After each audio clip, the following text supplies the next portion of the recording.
Santiago, tienes la palabra y bienvenido. Creo que no necesitas presentación. Ya has estado además en el seminario, creo que un par de veces. Sí, sí, sí. No, pues muchas gracias al Colegio de México, a este seminario sobre violencia y paz, al doctor Sergio Aguayo por la invitación. Traigo una presentación sobre el tema que quisiera. ¿Sí se visualiza? Sí, se está bien. Muy bien. Que empieza precisamente con el tema de la evaluación nacional de riesgos. Un poco lo quisiera plantear así. Lo que hemos estado generando es, lo plantearé así. El GAFI nos obliga en la recomendación número 1 a tener un enfoque, una evaluación nacional de riesgo, y a cada uno de los sectores tener un enfoque basado en cuáles son los riesgos del sistema. A partir de eso, además hay una obligación de hacerlo cada 3 años. A partir de eso, México tuvo la primera evaluación nacional de riesgo en 2016 y ahorita estamos presentando la 2019-2020. Y encontramos 3 amenazas y una serie de vulnerabilidades del sistema. Las 3 amenazas más grandes son evidentemente delincuencia organizada, corrupción, aunque una parte es externa y otra parte es interna, y finalmente el nivel de recursos ilícitos generados por parte de los grupos en cuanto al lavado de dinero y cualquiera de sus delitos predicados. Nuestras vulnerabilidades tienen que ver con las debilidades institucionales del sistema. Yo creo que para que pueda funcionar un modelo de combate a la corrupción o de combate a la delincuencia organizada, pues debemos de partir de un diagnóstico claro respecto a las debilidades institucionales. No basta con la voluntad política, aunque evidentemente es importante, necesitamos mejorar los diseños institucionales. Y particularmente, a mí lo que me preocupa, lo que estamos viendo es la multiplicación de delitos precedentes vinculados con el lavado de dinero en nuestro país. La Organización de las Naciones Unidas contra la Droga y el Delito plantean que entre el 5.5 y el 7.5% de los recursos del Producto Interno Bruto de un país corresponde al lavado de dinero, y esto en los países que tienen debilidades estructurales más grandes, como puede ser, pienso, países en África subsahariana, pues algunos países de Centroamérica, los niveles van a llegar hasta el 14 o el 15% del Producto Interno Bruto. Entonces, para mí, para la UIF, mejor dicho, tenemos una visión de que hay que partir de un diagnóstico claro de la problemática. Pues básicamente tenemos esta evaluación nacional de riesgo y tenemos el informe de evaluación mutua que el GAFI rindió en México en el 2018. La metodología de la evaluación nacional de riesgo es básicamente práctica, tiene un alcance nacional, es un ejercicio coordinado en donde participa SEDENA, Secretaría de Marina, el Centro Nacional de Inteligencia, el Secretaría de Seguridad, la Comisión Nacional Bancaria de Valores, el Banco de México, el INEGI, el INE, entre otras instancias, tanto de órganos constitucionales autónomos como del Ejecutivo y del Judicial, particularmente los temas relacionados con el Consejo de la Judicatura Federal. Y tiene que ver con estos elementos: la prevención del lavado, el combate al financiamiento al terrorismo, el combate a la proliferación de armas de destrucción masiva, 2 riesgos emergentes que fueron COVID-19 y, por otro lado, el tema vinculado con las empresas fintech en cuanto a las plataformas que venden activos virtuales, es decir, las cibermonedas. En ese contexto, el tema del riesgo de lavado de dinero, el riesgo más importante, la amenaza más importante es esta, la delincuencia organizada. Nosotros, detectamos 19 organizaciones criminales de alto impacto, 2 cárteles de naturaleza supranacional, que serían evidentemente Santa Rosa, el cártel Jalisco Nueva Generación y el cártel de Sinaloa, y tenemos además durante el sexenio de Peña Nieto el surgimiento de diversos cárteles locales, o mejor dicho, de presencias regionales. Puede ser Santa Rosa de Lima en Guanajuato, pero también están los Viagra en Michoacán, está el cártel del noreste en Tamaulipas, está la presencia del cártel independiente de Acapulco en Guerrero, los Guerreros Unidos en Guerrero, los Rojos en Guerrero, entre otras organizaciones delictivas. En la Ciudad de México, durante el gobierno de Mancera, se constituyeron 2 grupos delictivos, la Unión Tepito y su reacción, la Fuerza Antiunión, y por otro lado el cártel de Tláhuac. Entonces, pues realmente estamos en presencia de un proceso complejo con estas 19 organizaciones criminales. La primer tema que yo pondría aquí es que evidentemente es la amenaza más grande que tenemos en la sociedad mexicana, tiene que ver con la delincuencia organizada. El tráfico de drogas se convierte pues, en el primer mecanismo de los grupos de delincuencia organizada. Sin embargo, lo que vamos a ver es cómo van multiplicándose las acciones y las conductas delictivas. Por ejemplo, Santa Rosa de Lima, cuando deja de poder tener acceso a los hidrocarburos, pues deja de poder robar hidrocarburos, lo que se traslada en la zona de los municipios de Guanajuato, los apaseos Celaya, al secuestro, a la extorsión. Tenemos además el tema del tráfico de migrantes y de personas, la trata de personas como un problema grave con distintas tipologías, tanto de incorporación de mujeres jóvenes sudamericanas o de Europa del Este, como de la sustracción de niñas mexicanas para ser prostituidas prácticamente en Estados Unidos, pero también en las grandes ciudades de la República Mexicana. Y por ello, aquí el tema es cómo estas organizaciones van generando alianzas con otros grupos criminales. Por ejemplo, el tema del tráfico ilegal de especies, hay una casa ilícita, la Totuaba, con la finalidad de vender el buche como afrodisíaco en China. Tenemos una enorme cantidad de personas de nacionalidad china que están generando empresas haciendo depósitos importantes en activo, vinculados evidentemente con grupos de delincuencia mexicanos. Y bueno, son 19 organizaciones delictivas de mayor impacto.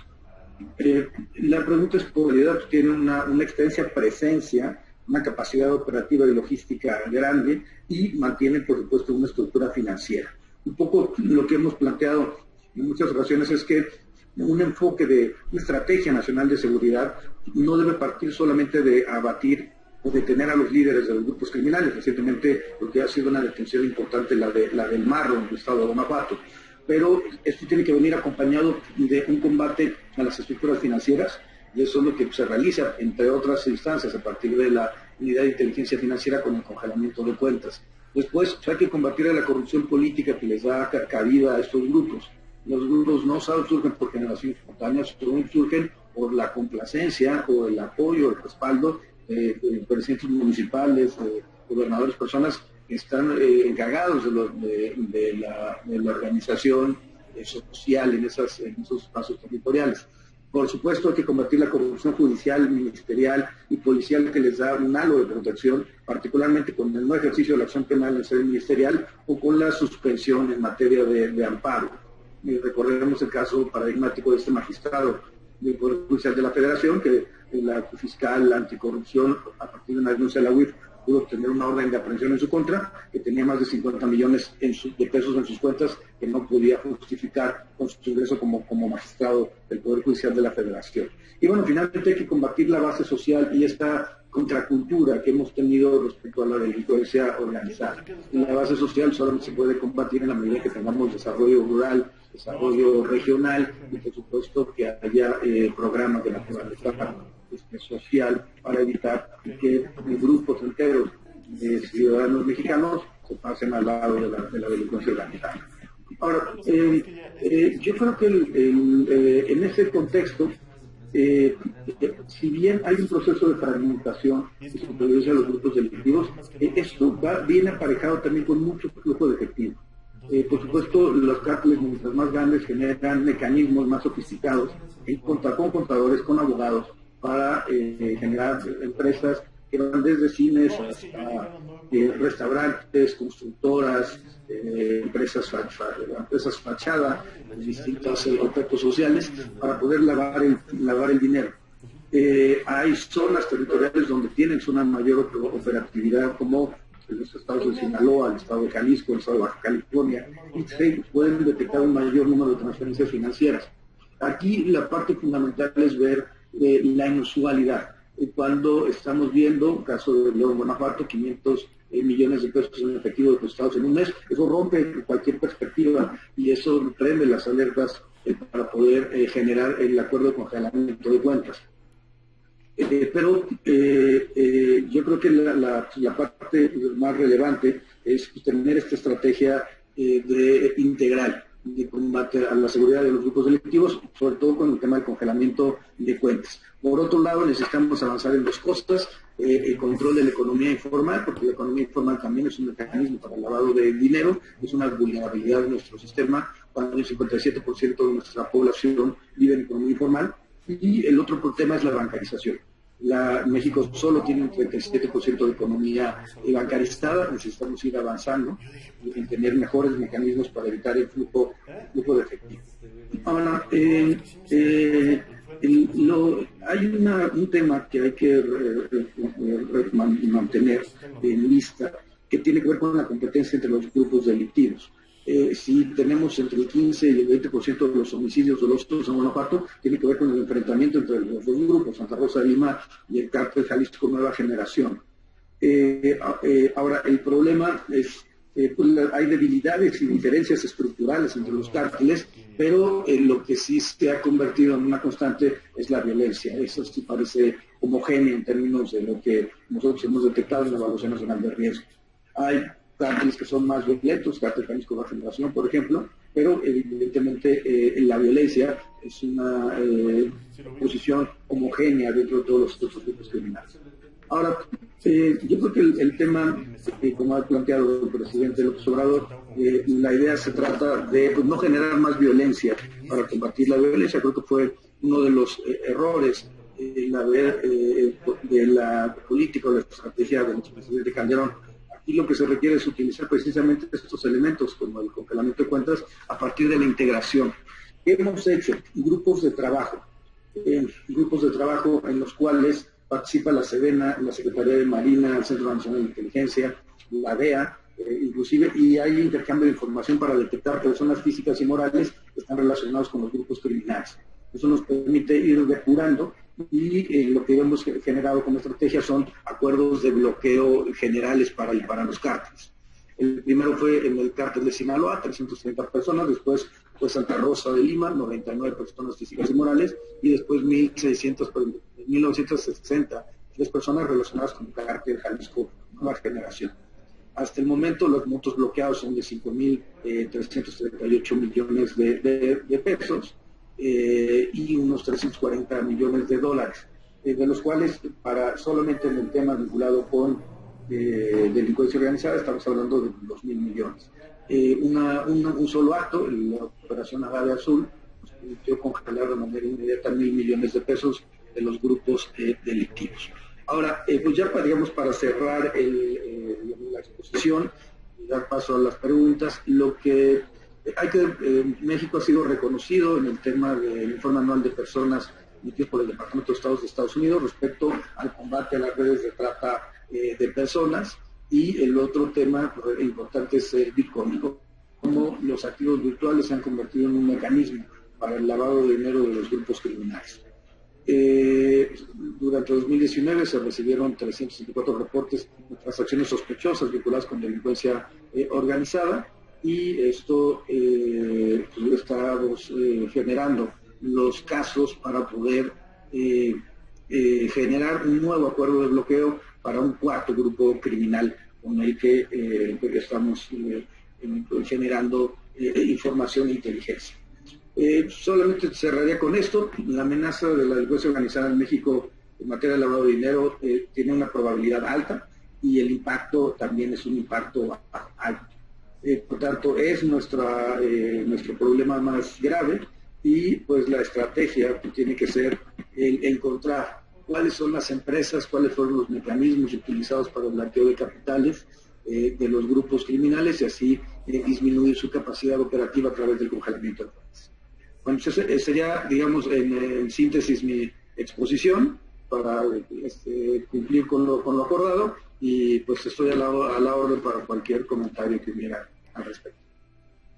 Muchas gracias, Santiago, por la precisión de la presentación. Hay un buen número de preguntas, pero empezamos con el profesor Ariel Rodríguez Curi del Centro de Estudios Históricos del Colegio de México.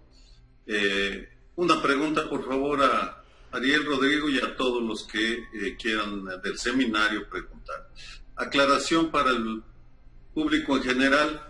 Se les da la palabra con voz y voz a los integrantes del seminario y yo leo algunas de las preguntas que aparecen, que nos están enviando. Adelante, Ariel.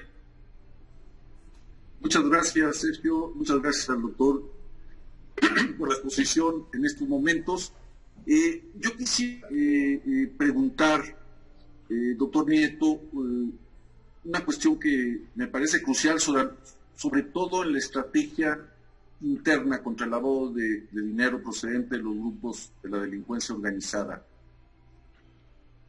¿Cuál es el juicio que tiene la dependencia a su cargo sobre la mediación de grupos, digamos, legítimos o legales, asociaciones empresariales, colegios profesionales, etcétera, en el proceso de lavado de dinero? Yo entiendo que no se puede hacer extensiva una acusación genérica en una cuestión tan delicada como esta, pero ¿cuál es la relación del crimen organizado con estas organizaciones que de otra manera aparecen siempre como de sociedad civil y que sin embargo uno intuye en medio de los montos exorbitantes de los que ha hablado usted, que pueden tener sobre todo a nivel regional un cierto papel de mediadores en este proceso de aclimatar, lavar el dinero mal habido?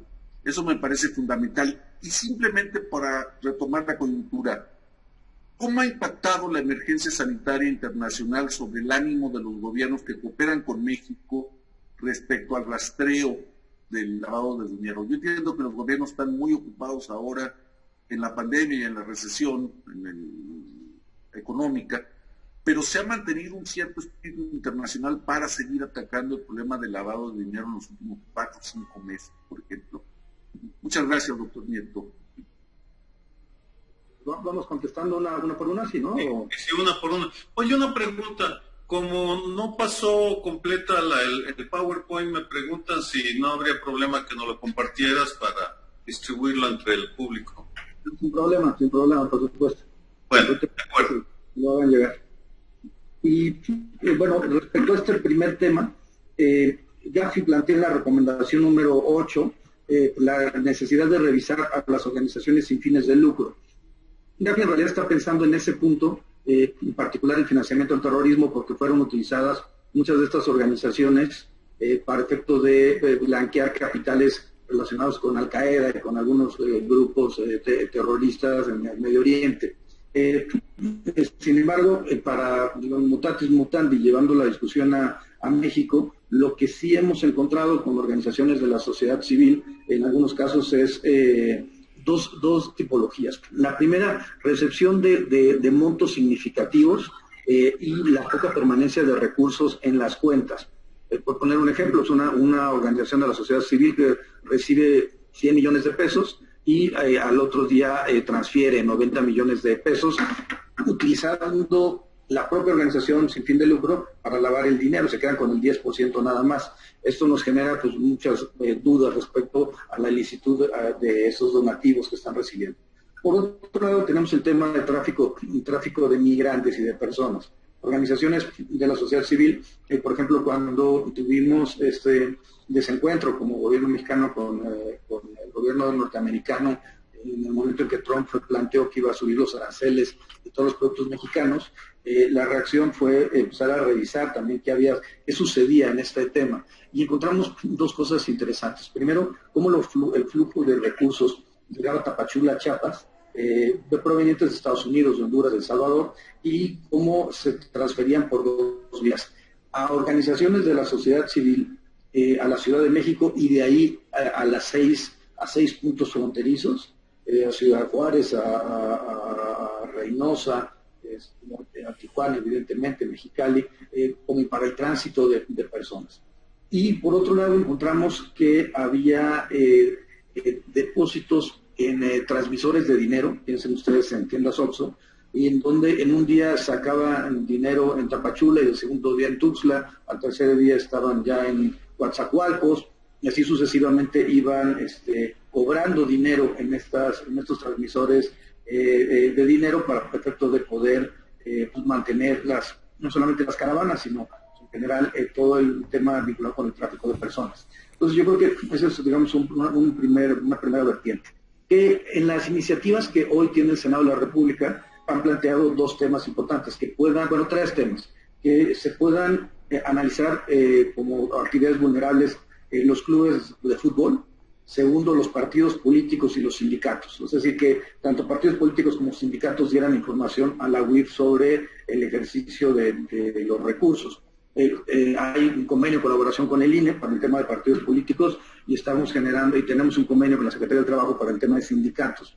Pero evidentemente estos espacios pueden ser utilizados como mecanismos de lavado de dinero también, pues particularmente cuando estamos en proceso electoral. De recordar, Luis Carlos Ugalde, Manuel Pablo Casar hablan de que hay datos del Banco de México, hablan de que hay 6 veces más flujo de efectivo en un estado cuando tiene elecciones que cuando no tiene. Y por tanto, digamos, en síntesis, yo creo que es necesario avanzar en la legislación para todos estos grupos digamos, prevenir que no sean utilizados como mecanismos de lavado de dinero.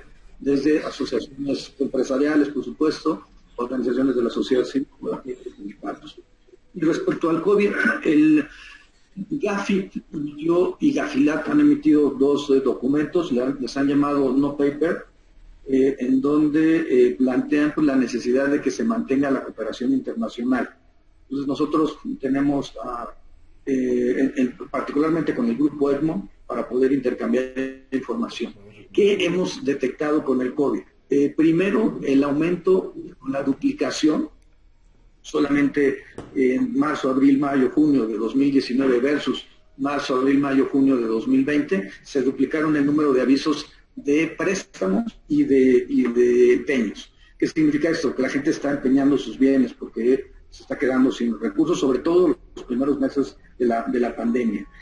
Segundo, el aumento de los fraudes financieros. Ha sido interesante e importante el aumento de fraudes financieros vía cibernética. Y tercero, la usurpación de identidad. Hemos visto cómo se están usurpando la identidad de las personas, el proceso del phishing, para poder desviar recursos e inclusive en algunos casos atacar y desviar las transacciones financieras dentro del sistema financiero. El caso de los hackers de 2019 pues, es un gran ejemplo de esto. Pero, ¿qué nos preocupa respecto al COVID?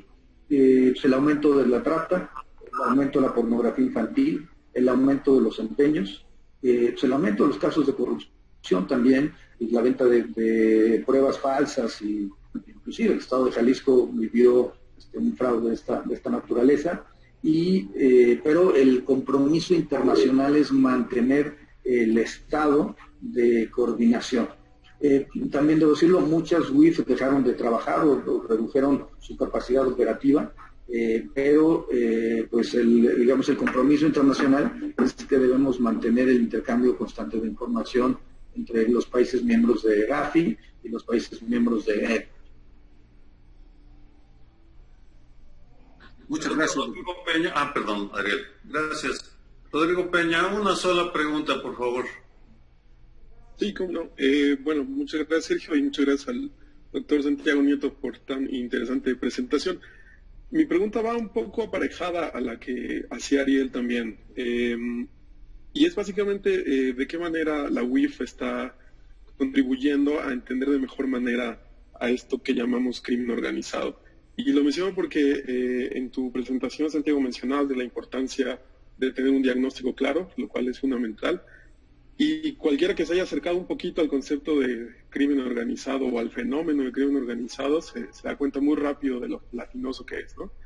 Y entonces uno se topa con lo que ustedes han encontrado, sindicatos con y sin comillas que extorsionan, que regulan mercados violentamente, etcétera, funcionarios públicos con presuntos lazos de corrupción, que también empieza uno a detectar prácticas que uno tradicionalmente asociaba a eso que teníamos en el imaginario como crimen organizado, empresarios, cooperativistas, etcétera, y además de eso, los grupos criminales que como tradicionalmente los tenemos en el imaginario, ¿no?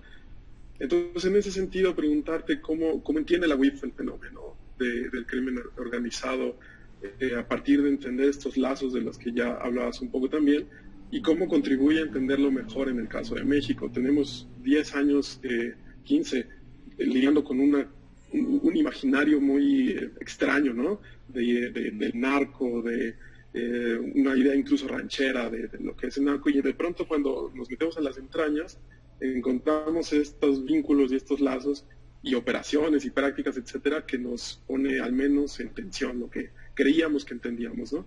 De crimen organizado. Entonces, ¿cómo hace la UIF para entender esto? Creo que, como tú mencionaste, creo que tenemos los dos diagnósticos más relevantes, que es el informe de evaluación mutua, 2018, y la evaluación nacional de riesgo como diagnóstico. Además, la UIF ha sido declarada desde el año 2006 como una institución de seguridad nacional, y eso permite que la UIF forme parte, en ocasiones, no todos los días, pero del gabinete de seguridad con el presidente López Obrador. Yo creo que lo que debemos entender es la mutación del fenómeno, es decir, el tema de la delincuencia organizada pues, es un fenómeno de naturaleza transnacional.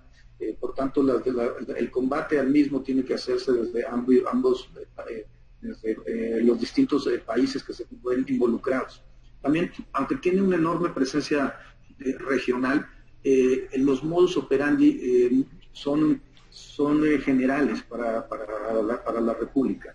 Tal vez un cártel atípico podría ser Santa Rosa de Lima, que empezó como robo de hidrocarburos, pero a partir de ahí entró al tráfico de drogas, y después del tráfico de drogas al tráfico de armas. En ese, digamos, contexto, lo que hay que entender es que todo la actuación de la delincuencia organizada pues está vinculada con un fenómeno de naturaleza financiera o económica. ¿Por qué?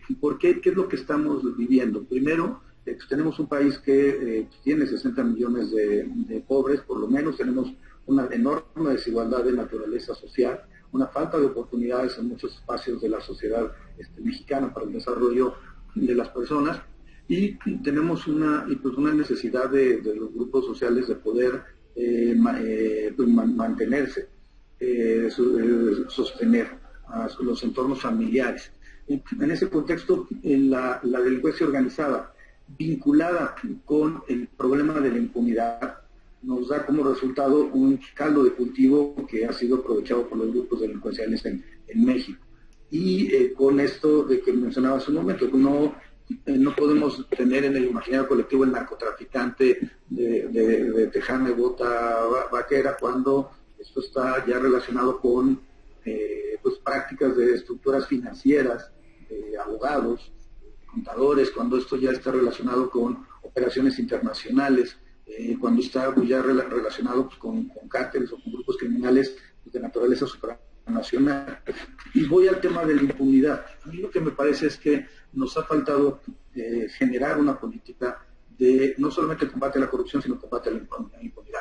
La UIF puede ser un mecanismo de combate a la corrupción, pero mientras los responsables no sean llevados ante los tribunales, pues de nada nos va a servir y el modelo va a seguir prosperando. Que los datos del fiscal general de la República, él ha hablado de que hay 98% de impunidad, y lo mismo era un dato semejante al que manejaba Raúl Cervantes, el último procurador general de la República en el sexenio anterior. Entonces, aquí mi punto es que realmente lo que necesitamos entender es que es un fenómeno de naturaleza económica, naturaleza financiera, y que la forma de combatirlo pues, es precisamente restringir el uso de los recursos a estos tipos de grupos criminales. Mientras tengan dinero para pagarle a narcomenudistas o a sicarios, pues, la verdad es que pues por más que se detenga a 10 o 20 narcomenudistas y se les procese penalmente, pues no tendremos una mejora sustantiva en la materia de seguridad. Entonces, el concepto de crimen organizado, delincuencia organizada, es un concepto gelatinoso, pero en virtud de que no es estático, sino es dinámico. Se van multiplicando las conductas, se van haciendo alianzas y generando acercamientos entre los grupos criminales.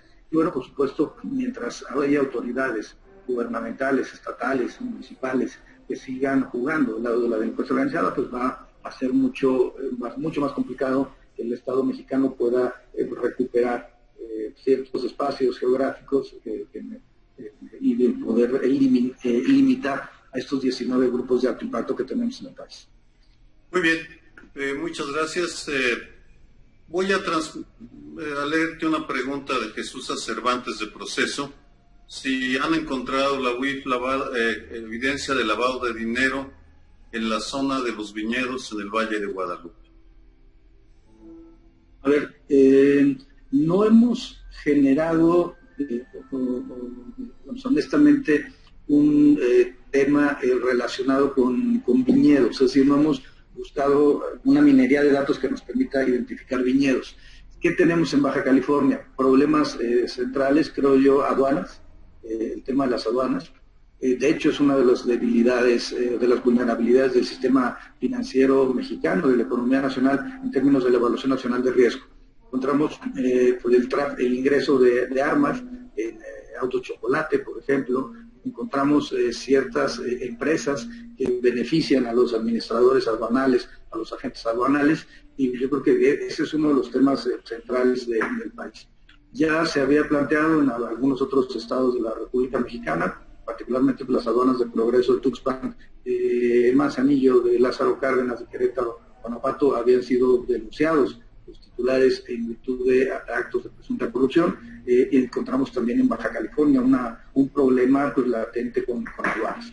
En realidad no tenemos un tema particular, y yo solamente recordaría, Jesús, que tenemos dos modelos. El modelo proactivo, que tiene que ver con nuestra base de datos.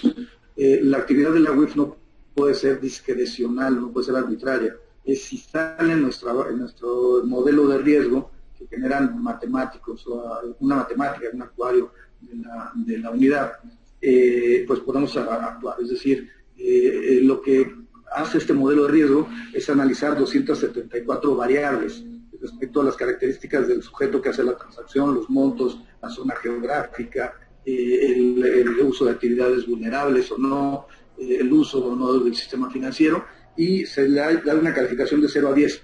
Cuando estamos más cercanos de 10 hay más posibilidad de que haya un acto de lavado de dinero, y eso nos permite entonces hacer la investigación. Por otro lado, el modelo reactivo, cuando tenemos una solicitud de alguna autoridad del Estado mexicano que nos pide que se analice a X o Y persona. Entonces, hasta este momento no nos habían planteado nada respecto a un tema vinculado con viñedos en Baja California, y lo que sí nos han planteado, por ejemplo, el SAT, Horacio Duarte desde Aduanas, es la revisión de todos estos casos de presunta corrupción. Bien, a continuación la profesora Guadalupe Correa Cabrera. Por favor, Guadalupe, una sola pregunta y lo más concisa posible, porque hay una gran cantidad de preguntas. Entonces, menos preámbulo y más... Perdónenme, pero... Claro que sí, Sergio. Muchas gracias, Sergio. Doctor Nieto, quisiera preguntarle, en el caso del congelamiento de cuentas, ¿cuál es el proceso? Por ejemplo, yo recuerdo que cuando se arrestó a Cristóbal Sánchez y a Irineo Mújica, en este momento la Unidad de Inteligencia Financiera había congelado varias cuentas relacionadas con las caravanas migrantes. Quisiera saber ¿cuál es el seguimiento a ese caso en particular?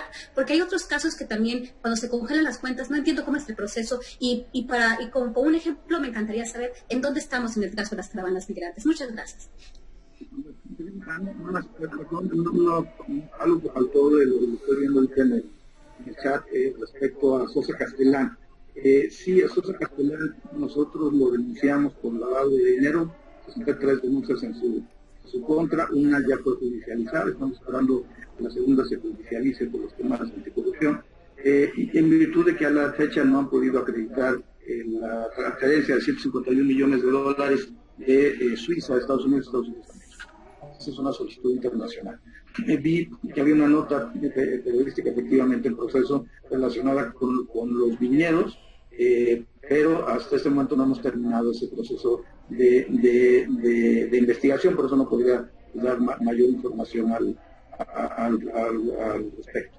Respecto al congelamiento de cuentas, en México, al formar parte de Gafi, está obligado a cumplir dos recomendaciones, la recomendación 4 y la recomendación 38.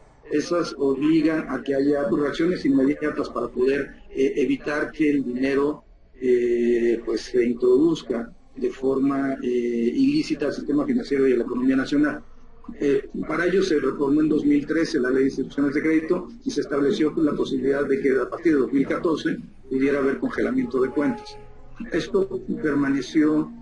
¿Cuál es el procedimiento? El procedimiento es se detecta por parte del sistema financiero o bien una solicitud internacional o bien una solicitud de una autoridad nacional de investigación en contra de una persona, se detectan elementos de lavado de dinero y entonces se emite un acuerdo por parte del titular de la UIF y se envía un documento que se denomina CIARA a la Comisión Nacional Bancaria y Valores. La Comisión Nacional Bancaria y Valores tiene la obligación de distribuir este documento, que es una orden de congelamiento de cuentas, técnicamente se llama incorporación a la lista de personas bloqueadas, y entonces le llega a los 2.300 entidades financieras que tenemos en la República Mexicana.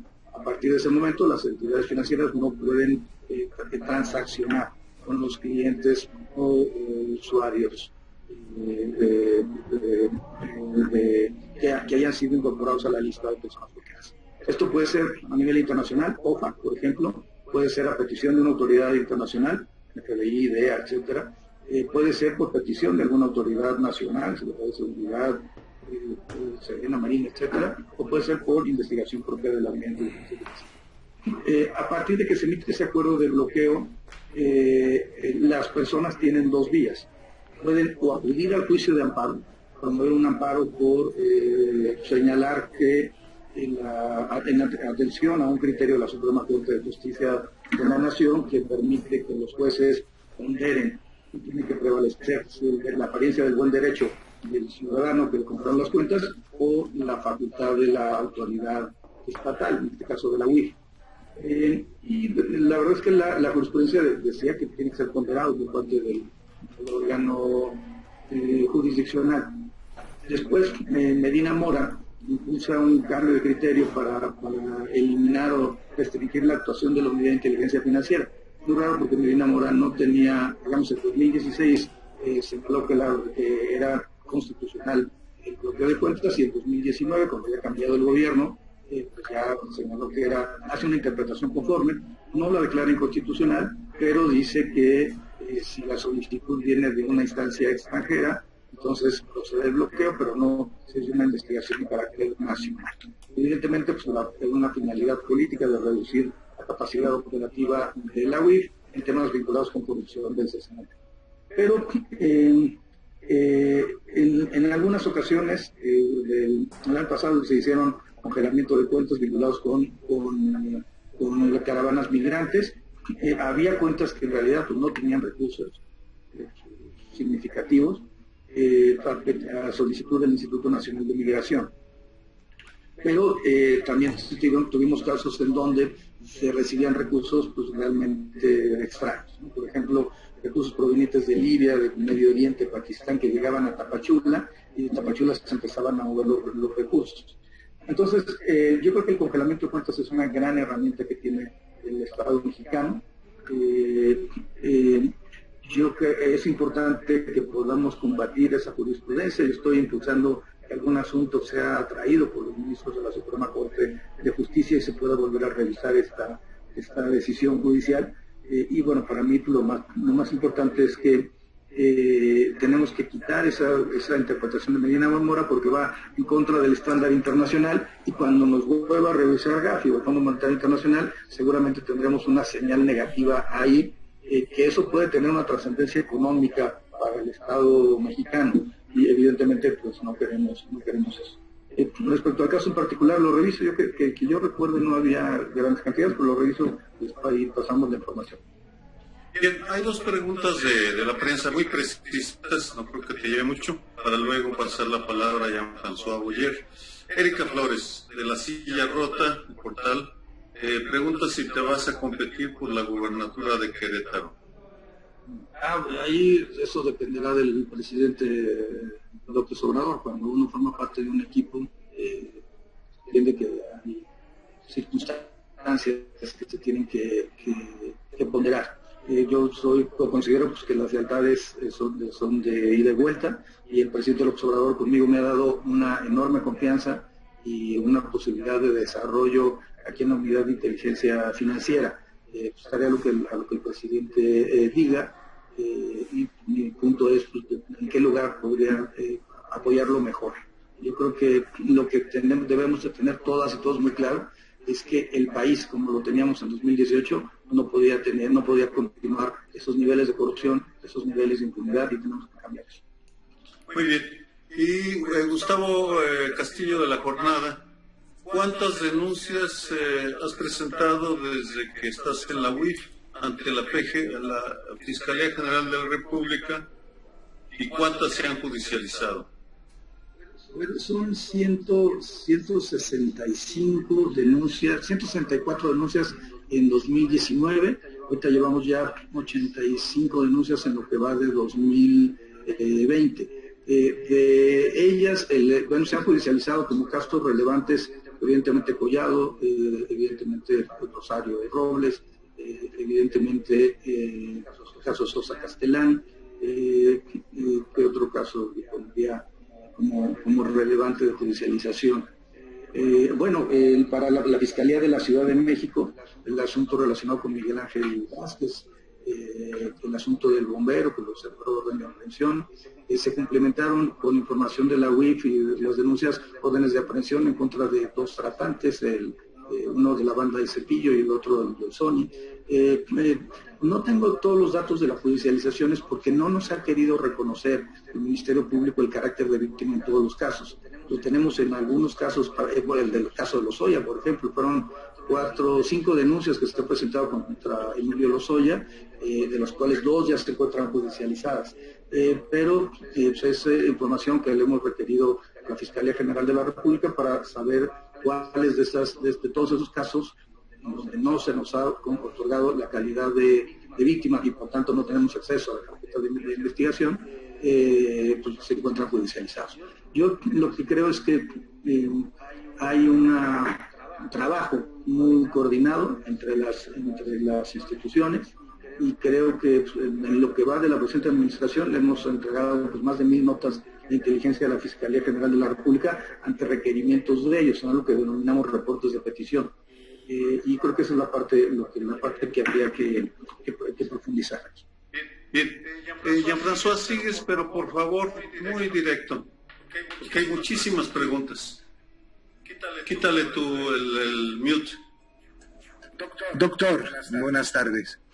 Me llama la atención que de cierta manera varios acontecimientos recientes, varias informaciones disponibles recientes, parece que relacionan la situación con el tema de la extradición. Fue asesinado un juez en Jalisco que acaba de firmar una autorización para extradición. Escuchas de los servicios de inteligencia de México han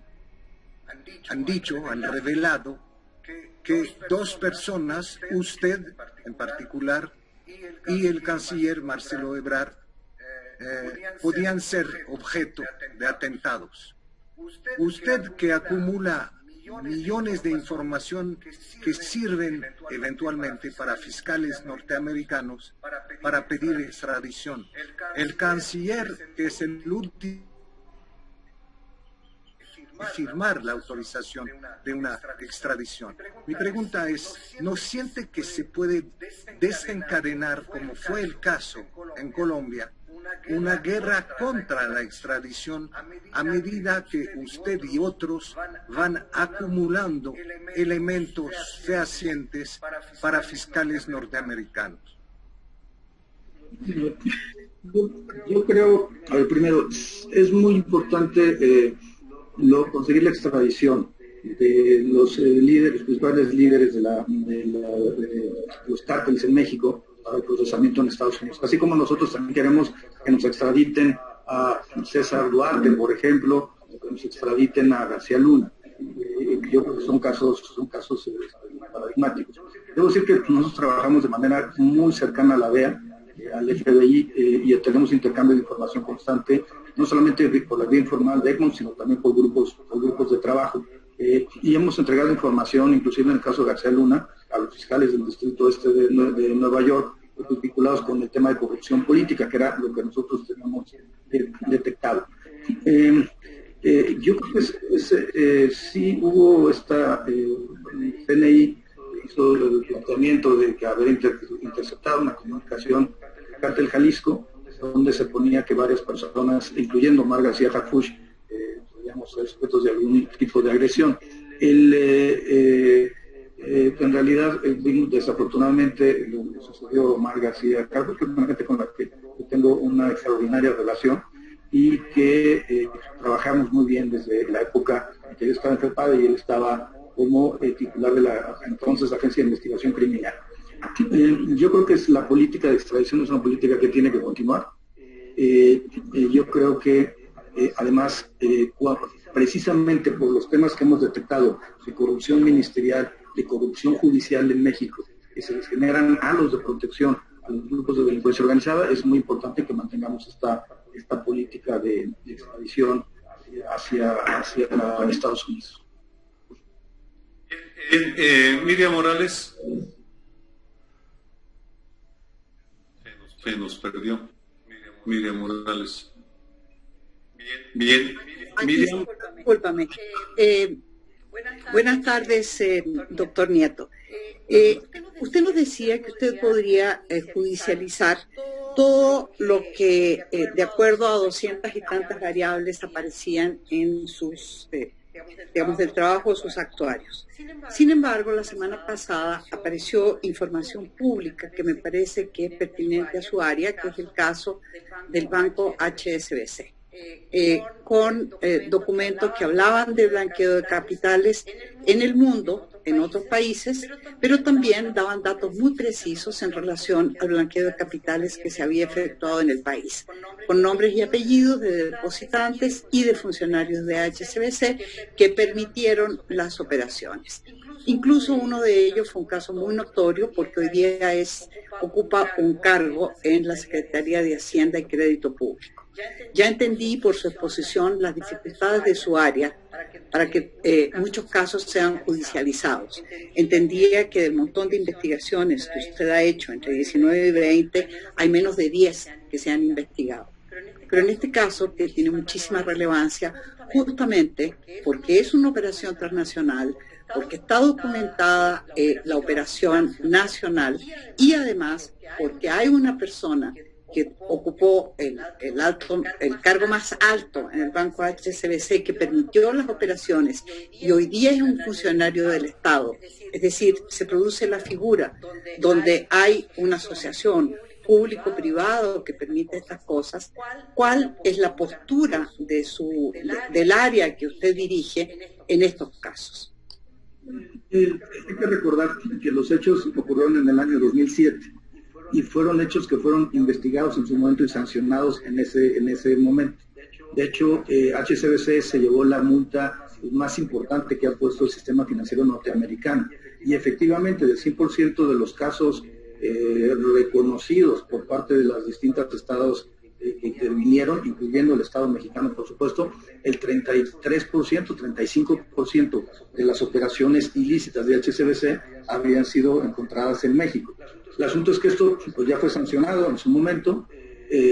Podemos estar de acuerdo o no que si la sanción fue demasiado benigna o no, porque Estados Unidos fue particularmente dura, pero los hechos que es algo que ya se encuentra sancionado en términos de nuestra normatividad y que además son hechos que hoy en día se encuentran prescritos. ¿Por qué? Porque el delito de lavado de dinero prescribe a los 10 años.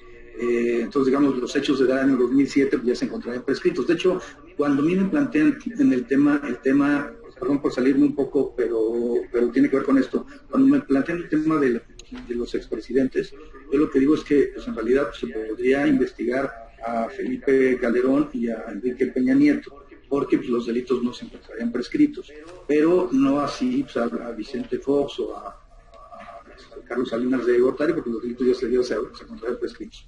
¿qué es lo que creo que se tiene que hacer? Tener, sí en esta parte donde ya no puede haber una acción jurídica en contra de estas personas, por lo menos sí tener una investigación que permita, déjenme plantearlo así, tener una especie de comisión de la verdad respecto a los alcances de la corrupción en el país, y que la ciudadanía mexicana pues sepa los alcances a los que llegaron todos los expresidentes que han mencionado el presidente López Obrador. Creo que puede ser una buena salida, en razón de que pues nuestro sistema jurídico pues establece esta conclusión de las responsabilidades penales o administrativas por el simple transcurso del tiempo.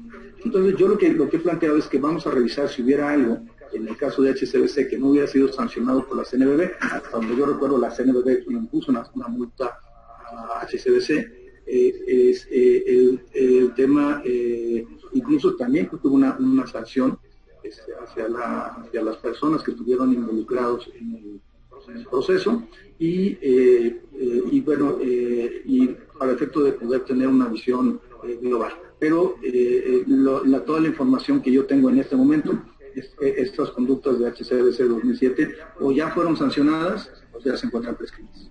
¿Me gusta? Pues no me gusta, pero también creo que aplicar retroactivamente una ley, buscar generar una investigación cuando se sabe que las cosas se encuentran prescritas, también rompe nuestro sistema normativo, y creo que debemos todas y todos ajustarnos al marco del derecho.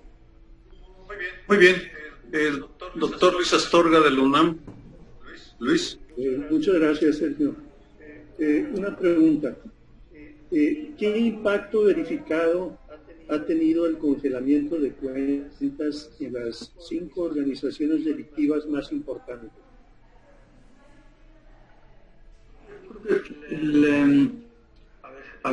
Dos asuntos. Primero, hemos tenido congelamiento de cuentas globales del cártel Jalisco Nueva Generación y el cártel Santa Rosa de Lima y del cártel del Pacífico, cártel de Sinaloa.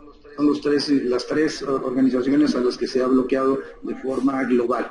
Cuando encontramos a todas las personas, algo que siempre pongo como ejemplo es que era increíble que México no tuviera bloqueado a Ovidio Guzmán, que pudiera haber utilizado el sistema financiero sin problemas.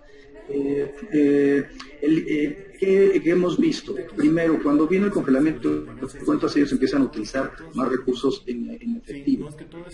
Ahora, también lo que están haciendo es adquisición de metales preciosos, particularmente de oro y plata. Es decir, van mutando el tipo de bienes. Y el tercer elemento es la adquisición de moneda virtual, de bitcoins. El Banco de México no ha reconocido los bitcoins, lo cual, igual que la Comisión Nacional Bancaria de Valores, lo cual me parece correcto. Sin embargo, sabemos que existen y sabemos que a partir de una memoria USB una persona puede sacar el dinero y materializarlo en cualquier parte del mundo. Entonces, yo creo que el impacto tiene que ver en dos vías. Que se han mutado hacia el efectivo por un lado, y por eso necesitamos bancarizar más la economía, por eso se requiere disminuir los ámbitos de la economía informal.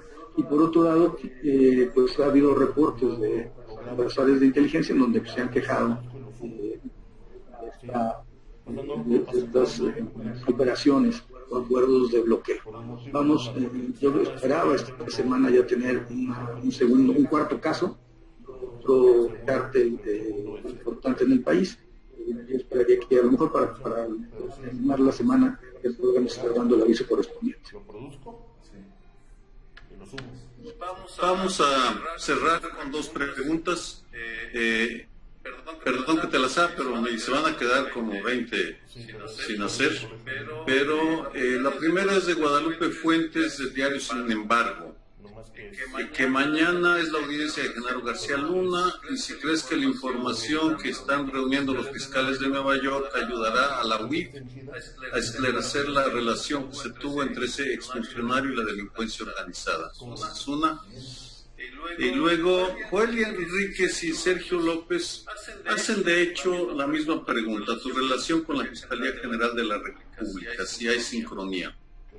En el orden que gustes. A ver, de lo de Genaro García Luna, en realidad nosotros llegamos a Genaro García Luna con la investigación de Medina Mora. en esta investigación es los propios agentes de la DEA los que me dicen que busquemos la relación entre Genaro García Luna y Eduardo Medina Mora, que después se pelearían al inicio del sexenio de Felipe Calderón. Y nosotros encontramos entonces la red de corrupción de la empresa Numba, que es esta empresa constituida en Panamá, que en el 2005 empezó a operar en México en 2011 y que tendría ganancias por 600 millones de pesos, 77 millones de dólares. Asimismo, pues, encontramos la empresa GLAC, que era la de García Luna, en donde también encontramos transferencias indebidas. Y el dinero enviado a Curazao, el dinero enviado a Letonia, enviado a Tel Aviv, enviado a Panamá y enviado a Estados Unidos para pagar el nivel de vida de García Luna. Respecto al tema de delincuencia organizada, nosotros le hemos pedido la información a las autoridades norteamericanas. Nos han dicho que después de la audiencia debemos tener algo de información, porque nuestra imputación o la denuncia que presentamos en la Fiscalía General de la República está relacionada con un tema de corrupción política, no con un tema de vinculación con delincuencia organizada. Mientras ellos lo que tienen es delincuencia organizada a partir de los distintos testimonios que se dieron en el juicio de Chapo Guzmán en Nueva York.